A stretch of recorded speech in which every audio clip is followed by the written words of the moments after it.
Sista matchen här på andra dagen av MSI har precis börjat, men för de stora lagen åtminstone så är det som att de flesta blivit säkrade att gå vidare i turneringen, och ett av de lagen är Fnatics, och vi står här då med Febiven. Hej Febiven. Hello.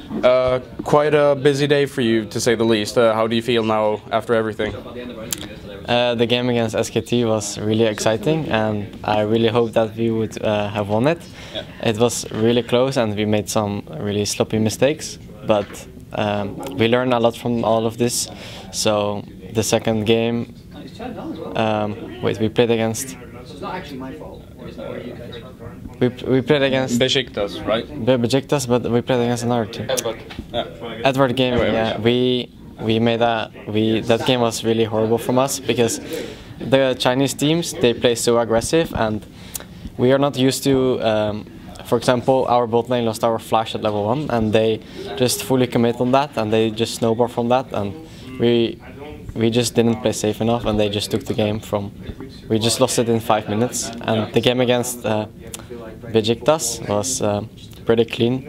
We played our standard comp, and it was a pretty good game. Yeah, I mean, obviously the biggest talk of today is, I guess, the supposed bug that Reignover experienced during the game versus SKT. Like, many people felt like that was the point where maybe like the game slipped away from you. Do you feel that is the actual case? That the bug actually had a lot of impact because they got Baron after that, I think, and they just snowballed after that, and the bug was really unfortunate. But we should have paused after the bug happened, but we didn't, and we just continued playing, and it was just unfortunate. Yeah. Is it okay to ask like why you didn't pause in that case? Like if it was obvious even to you that like this shouldn't have happened, you know? I didn't know what exactly happened, but probably Reignover should have paused if he really thought it was a bug, and it was, but he didn't pause, but no one else knew, so we were just gonna team fight, and then we didn't talk about it. And yeah, okay then. But then obviously you've secured your way to the semi-finals, and you will get the rematch against SK Telecom as it looks right now. Like, how are you looking forward to playing them in the best of 5 in contrast to a best of 1? Because you looked like you were winning that game for 90% of the duration. I'm looking really forward to play SKT or anyone in a best of 5. It doesn't really matter who we play against. Yeah. For me, I'm really excited to play against EasyHoon and Faker because they are so good in the laning phase, where I can learn so much from. Yeah. And in the best of 5, we're gonna have more games, so that's gonna mean more practice, and yeah. I mean, Faker is pretty much, I'm gonna assume, the player every mid laner in the world wants to play against. So like, how did you feel playing against him now? Like, he wasn't on a signature assassin hero, but it was on his Lulu, which he's really good at. Like, did you feel as if there was something just about playing him that you felt like you learned as the game progressed, or how did you feel playing versus him in lane? We scrimmed a lot against SKT, and it actually went pretty well. I played against his LeBlanc, and it went good. But we just don't want to give him a champion where he has 0 loses on.